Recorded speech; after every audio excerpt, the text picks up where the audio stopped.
Hey everyone, welcome back to another video. A lot of times I like to start these videos with some self-deprecating humor about how stupid I am for quitting my job in order to sell video games. But this video is going to be a little different. I want to go through some of the steps that I went through to make sure that I wasn't necessarily super irresponsible when I quit my day job. And a huge part of that was learning how to track my finances and creating numerous different spreadsheets to help me figure out how to make the numbers work. I know that a lot of people dream of quitting their 9-to-5 job, but the actual steps that it takes to get there are sometimes really unclear or daunting. So I just want to talk through my thought process of quitting, how I came up with a timeline to quit, all the major factors that I had to consider, and maybe it'll help out some of you that are watching. So let's jump into a walkthrough of some of these spreadsheets that were super helpful for me when I was trying to quit my job. So this is a budget sheet. This might look really familiar to some people. I redacted all of the dollar amounts from this spreadsheet and put in some dummy data just because I didn't want people to get hung up on. Maybe you think my expenses are really high or really low. Maybe you think my paycheck's really high or really low or whatever. So it's more about the format that helps you think through the decision-making process of getting your financial life in order. So you can see the expenses are on this side, the income is on this side. And what I would do every month, I would log into my bank's website and I would export a spreadsheet from there of all of the expenses that we had, like on our credit card and our bank account. Everything that went in and went out of our bank account, I tracked in this sheet. So I would drag it in here and then I would categorize it. And so maybe we spent $20 on food, maybe we spent $100 on our home, $50 on vehicles, personal utilities. So we just have all of these different ways to categorize different expenses. And likewise with income. So we have like a paycheck and interest and other. You can have stuff for like bonuses or whatever you want. Whatever makes sense to you to track what you have for income and expenses. Pretty straightforward. So then this sheet is a little more confusing,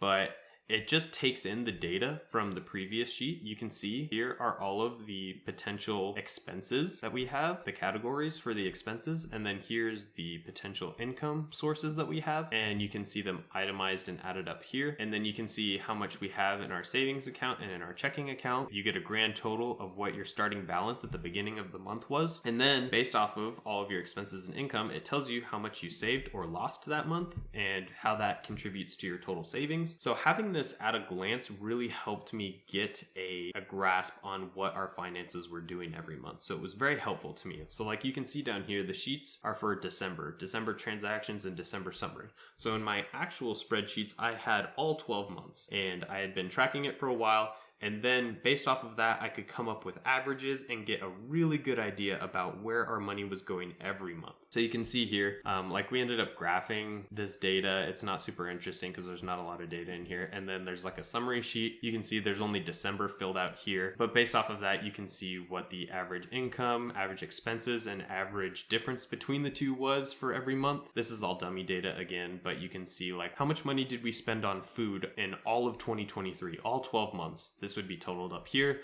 and then this would tell you like an average each month we paid X amount of money on food. So this was really helpful for me so that I had a target for what our expenses were very likely to be in the future, and it gave me something to strive for what my monthly income should be as a self-employed individual. So this spreadsheet is calculating some of our loans that we had. Both my wife and I have outstanding student loans, and we wanted to calculate how much interest we were accruing, how much we had left to pay off, and what those monthly payments were likely to be. Because during the COVID pandemic, we didn't have to make any contributions towards our student loan repayments, and we had 0% interest on those. But once those started kicking back up again, I wanted to have a good understanding of what it would take to either pay some of those off or figure out how much of our interest rates were higher than others, and this just allowed me to aggregate that data so that I had a good view of what our debt looked like. And then this spreadsheet was really interesting. This is kind of a catch-all. Like I just used this to do interesting payoff calculations that were relevant to us. So like starting in this green section, this is the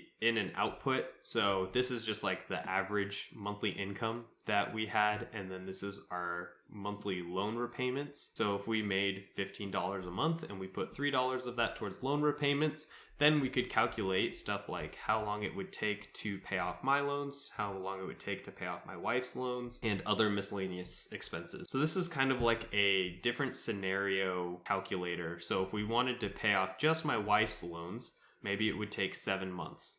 If we wanted to pay off both my loans and my wife's loans, plus the miscellaneous stuff, it would take like 39 months. Again, these are all dummy numbers, but it's just to show you the thought process.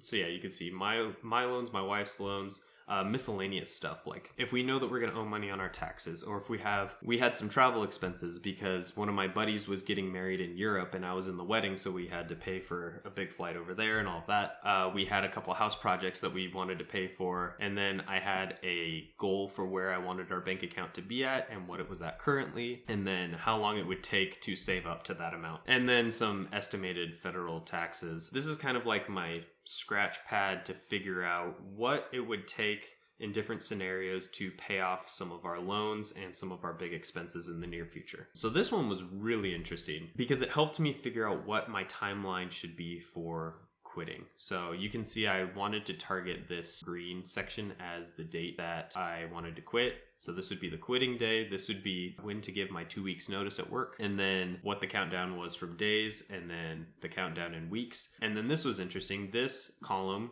which has dummy numbers right now, but it would show me if I quit on this day, then this is how much money I would lose in relation to this date. And this date is important because it's when I flew to Europe. So I already had to take a bunch of time off work on that date anyway. So I figured, I should probably quit my job before then because I'm going to be gone for a couple of weeks anyway for my buddy's wedding. So you can see that I calculated, okay, if I quit on all these days, this is how much less money I would have because of the paychecks that I would not get. Yeah, and then I did some work on PTO days that is kind of irrelevant for this conversation. But this was really helpful for me to visualize what the different ramifications would be for different quit dates for my job. So again, if you want to see how the first 6 months of my self-employment have gone, you can check out my previous video. But all in all, making these spreadsheets was a super helpful process. It allowed me to get some objective numbers for something that seemed too fantastic for me to wrap my mind around. I think there's a lot of people that want to leave their day jobs, but they don't know exactly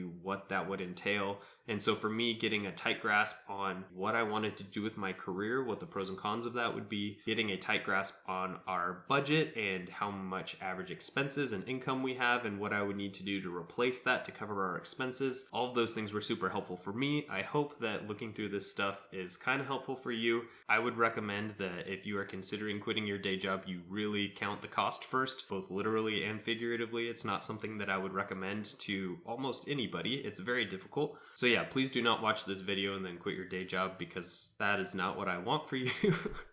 But yeah, hopefully you can learn from my mistakes and learn from my successes, and we'll just see how this goes. Thanks for watching this video. It's kind of a weird one, but I thought that it'd be helpful for some people. So that's it for now. I'll see you guys in the next one.